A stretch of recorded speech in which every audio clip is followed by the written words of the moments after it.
The media, liberals, and even Hillary Clinton herself proudly proclaimed she was the candidate for women. I also wanted to thank you for being a role model to my daughter as well as young women everywhere. A new democracy cannot be built on the persecution of women. 22 years ago, Hillary Clinton declared that women's rights are human rights. The only way we will get sexism out of politics is to get more women into politics. Someone who has arguably been a defining figure in women's empowerment. If we are serious about building a better, stronger, fairer America, we need to be serious about supporting and nurturing our girls. Fighter for women and children, cops and first responders, health care and girls around the world. Hillary's devoted her whole life to making sure women and children have an even shot. To all the women, and especially the young women, who put their faith in this campaign and in me, I want you to know that nothing has made me prouder than to be your champion. Now, a stunning new report claims Clinton kept a senior advisor on her 2008 presidential campaign even after learning of sexual harassment allegations against him.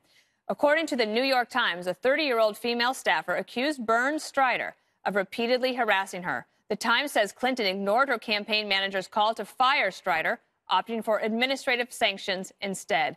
He was reportedly ordered to undergo counseling, and the campaign docked his pay. The young woman was moved to a new job. So, Kimberly, now maybe it's all come full circle. Like, no one has been immune to these accusations. And these allegations written about in the New York Times, they finally now reach up into Hillary Clinton's campaign. Well, it was really only a matter of time, right? But this has been something that she has been really trying to own the platform, to say that she is for women, she is for children, she is for young girls, for their voice, and to help make sure that they are taken care of and aren't victimized. But then you see a situation like this, which is continuing to allow this kind of enabling behavior. But we saw it first with her relationship with her, husband, and trying to attack the victims there or trying to cover up misdeeds. So if you really look at the historical perspective in terms of what she's done and how she's conducted herself, she really isn't a champion of women and young girls. You really couldn't ask for a story that was better at putting together the Hollywood and their situation and the Clinton campaign, of which Hollywood supported.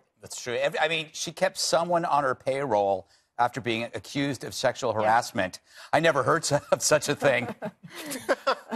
Anyway, but it just goes to show you, to your earlier point, these stories are equal opportunity embarrassments. Yeah. They hit every political stripe. So you might say, ha, I knew it, but then it's going to come back and hit your team. Mm-hmm. So you can't look at it as a team sport. But it also talks about being compromised. These stories compromise you. What could she do about this fella when she herself is compromised? Because how could she fire a guy who's done 1/10 of 1% of what her husband's done? So she is compromised. And I mean, she should know sexism. She had a first-hand front row seat of an Olympic athlete in sexual harassment in her husband. So she kind of, she probably goes, I can't do anything about this because look at this. So I don't know. And Juan, one of the things that happened to this young woman, she doesn't reveal the name is not revealed in the story, is that instead of dealing with him and firing him, then she had to move to another job. Well, I don't think that's true. I think from what I read, he was put into counseling, and then he had his pay docked, as I understand it. So essentially, at that point, he was suspended. But the problem and the thing, they didn't say suspended. Well, I think he was. No, she got moved, but I think they stopped paying the guy for several weeks, is what I understand. Yeah, but my point was that there might be a cultural shift going forward for women who make accusations, that instead of moving them just to another job so that they don't have to deal with the guy anymore, right. But that is what happened in 2008. Right. She got moved. Well, I think that there should be a process. I mean, we on this show have talked about the idea that not everything is Harvey Weinstein, right? And so there should be a process. They should be able to hear what this guy has to say in his own defense. But to my mind, the idea that she kept him there is an opportunity for conservatives to skewer her as a prime example of liberal hypocrisy, right? So if that's what the point is here, I say, well, you know what? Conservatives, you win this one because guess what? Looks to me like liberal hypocrisy. But I will say that it's not fair, as some of my colleagues at this table say, oh, well, Hillary Clinton had to put up with Bill Clinton, and therefore she excuses. I don't think that's what happened. And I will say I think most American women trying to keep their marriages and families together will put up with a whole lot of nonsense. So, you know what? I don't think that's fair. But you know what? If you guys wanted to delight in this story, go for it. I will say from the I don't think anyone's delighting. Well, I think that's why we're doing this story. Oh, well, good. But I think from the Democrats' point of view, the contrary story today has to do with Steve Wynn. And Steve Wynn, the Vegas magnate, who is in power as the finance chair of the RNC. Yeah, that story in the Wall Street Journal broke within the same hour as this story in the New York Times. Of course, but Steve, as influential as Steve Wynn has been in Republican politics, we've all acknowledged this has happened on both sides of the aisle. Right. But to your point, Kimberly, Hillary has always been for one thing, Hillary Clinton. Her campaign manager recommended that this guy be fired. This guy is not just an advisor to the campaign. He was the faith advisor. He was Hillary Clinton's advisor on faith. Listen, I'm an old school Baptist boy. I know, I used to be able to know about half the Bible. I've forgotten 95% of what I did know. All have fallen and fallen short of the glory of God. Well, everyone sins and makes mistakes. But if you're the faith advisor on a presidential campaign and you're accused of kissing people and suggestive emails during the middle of the night, maybe the standard should be a little bit higher for you, as opposed to what she did for her husband, excusing it away and saying, well, actually, she gets moved and he gets some training and some counseling, but then put back in his position. Is everyone to be believed only when it's someone else's problem? That's the hypocrisy that is glaring in this. And it's not a scoreboard, Juan, but I think it is important to point out. She ran her campaign on being a champion of women. Yet her history is riddled with women who But we ran a montage at the top of the show, Pete, and I was waiting for her to say, you know, anytime a woman says something, then the guy's got to be thrown out and will say, well, she didn't do that. But that's not what she said. She said her campaign encouraged and inspired women, especially young women, and that she was a role model for women. Tweet of November 2015, every survivor of sexual assault deserves to be heard, and this woman was supported. Hurt. Except for Juanita Broaddrick. She was heard. There should have been a tweet under that said, except for Juanita Broaddrick. I think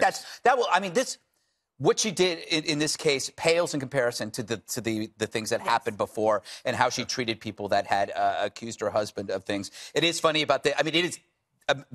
It's called American Values Network. Very prominent organization. It sounds like one of those organizations that are in a made-for-TV movie.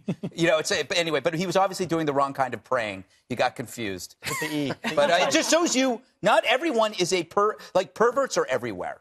You can find them anywhere, or you can find people who commit these problems everywhere. It's not just movie producers. And Kimberly, then just going forward, then for this, we're not going to turn the page and go backwards, right? We're not going that way. That going forward, I guess everybody's on notice now, right? It's not just any one particular group or any one industry or any one company or any one party. It's been everywhere, and women have had their chance to be heard. And do you think that there will be a permanent cultural shift in corporate America? Yeah, I think we're seeing that evolution has been pretty swift and immediate in the aftermath of all of this, especially in the Me Too movement.